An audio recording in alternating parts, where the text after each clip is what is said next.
Buenas noches. ¿Y esto ha sido una cumbre o qué? Solo voy a compartir algunas ideas más sobre un tema que estamos cubriendo y que nos importa profundamente. El año 2024 fue un año decisivo para el conservadurismo estadounidense. Marcó no solo el triunfo del presidente Donald Trump, sino también el de una plataforma que rechazó las ideologías izquierdistas tóxicas vinculadas al antisemitismo que se habían apoderado del Partido Demócrata. El resurgimiento del conservadurismo estadounidense bajo la bandera de MAGA fue posible gracias a la comprensión de que el catecismo woke de diversidad, equidad e inclusión, DI, era una fórmula para la división que agravaba las divisiones raciales en lugar de sanarlas. Esto fue un rechazo al excepcionalismo estadounidense y a los valores básicos de las civilizaciones occidentales que son la base de la república fundada hace 250 años.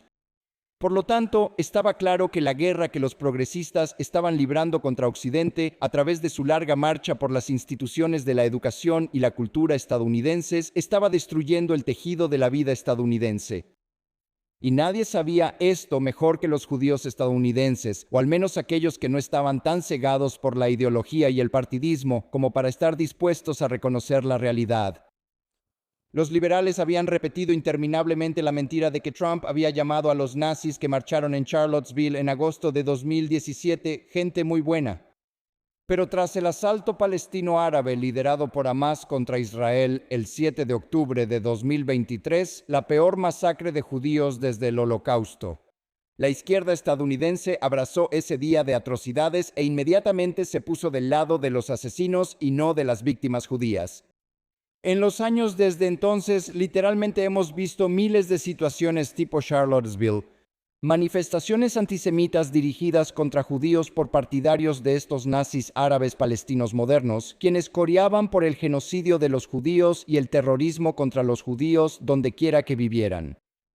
Y los demócratas, como el presidente Joe Biden y la ex vicepresidenta Kamala Harris, tenían demasiado miedo de su base de izquierda para enfrentarlos o condenarlos. De hecho, fueron Biden, Harris y otros de la izquierda quienes trataban a estos antisemitas como si fueran personas muy decentes. Fueron los presidentes liberales de universidades de élite como Harvard, Penn y MIT quienes no pudieron decir si la defensa del genocidio de los judíos violaba las reglas de sus escuelas. Y fue Trump quien prometió usar el poder del gobierno federal para castigarlos y quitarles los fondos a esas escuelas, quienes habían tolerado y alentado el ataque contra los judíos de maneras que nunca habrían permitido contra ninguna otra minoría racial, religiosa o étnica si no cambiaban su comportamiento. Deberíamos estar agradecidos con el presidente Trump por cumplir esa promesa y por hacer más para combatir el antisemitismo que cualquiera de sus predecesores, demócratas o republicanos, así como por su apoyo histórico a Israel. Y la gran mayoría de los conservadores estadounidenses no solo estuvieron de acuerdo con él, sino que vieron esto como algo acorde con los principios de su movimiento, algo por lo que su fundador moderno, William F. Buckley, defendió durante toda su vida. Pero en 2024 también vimos el florecimiento de una nueva versión de una vieja enfermedad en la derecha.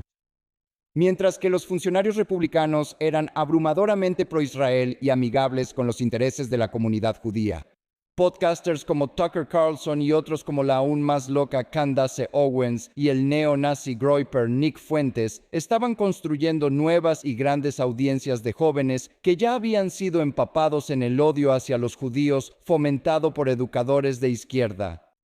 Desde entonces, puede que no hayan ganado muchas batallas electorales, pero sus voces se hacen cada vez más fuertes, y su influencia se ha visto incluso en algunas instituciones de la derecha que pensábamos que no eran vulnerables al canto de sirena del antisemitismo.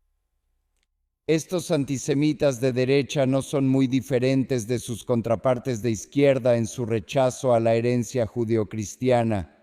Esa es la base de la libertad estadounidense y su adopción del antisionismo, que es indistinguible del antisemitismo.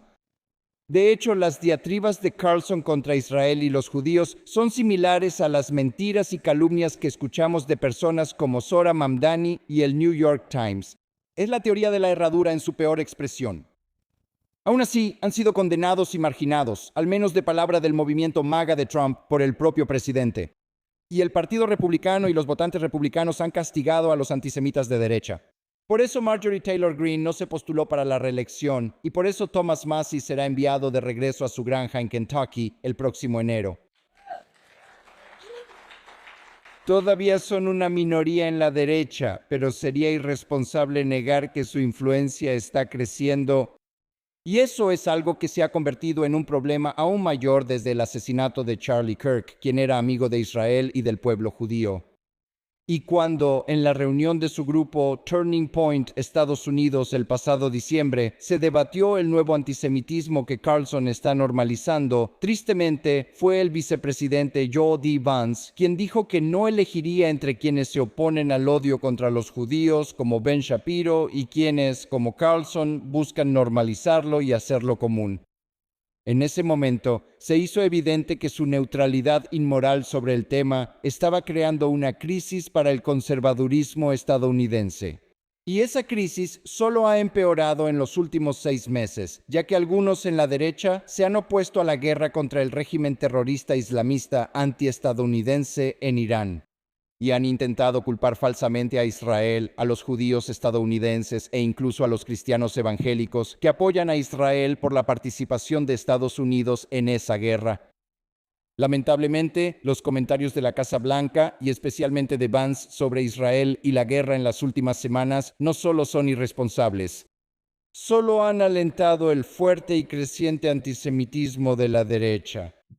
Y sí, contrariamente a nuestras esperanzas, el resultado de las conversaciones con Irán y Suiza y los desarrollos posteriores llevan al empoderamiento y enriquecimiento de Irán. Nuevamente, el convertir a Israel en chivo expiatorio en algunos sectores de la derecha se convertirá en un problema aún mayor.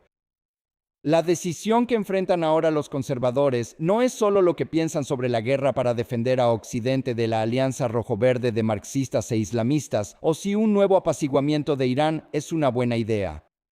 También se trata de si permitirán que la enfermedad del antisemitismo eche raíces en sus filas.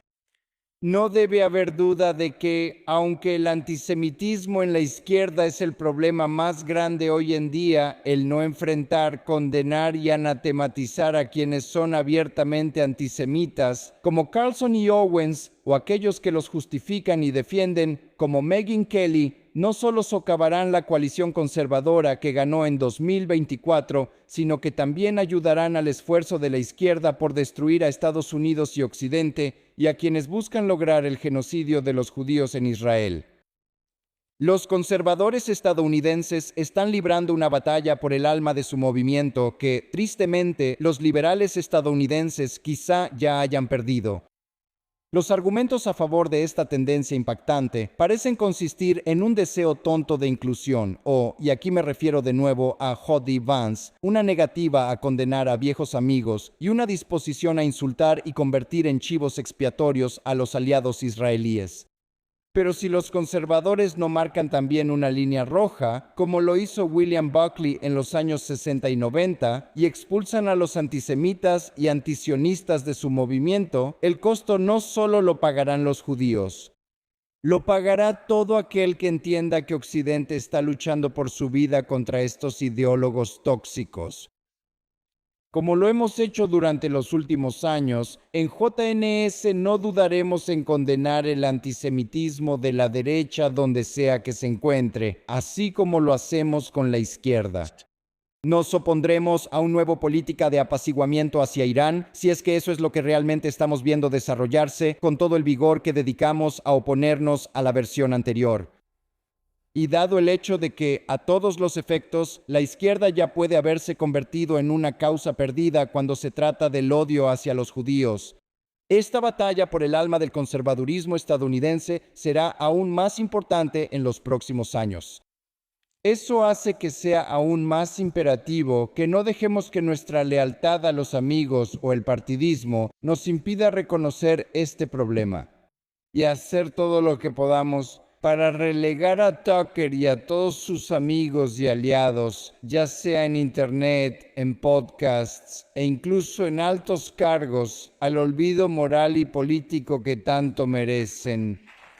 Gracias.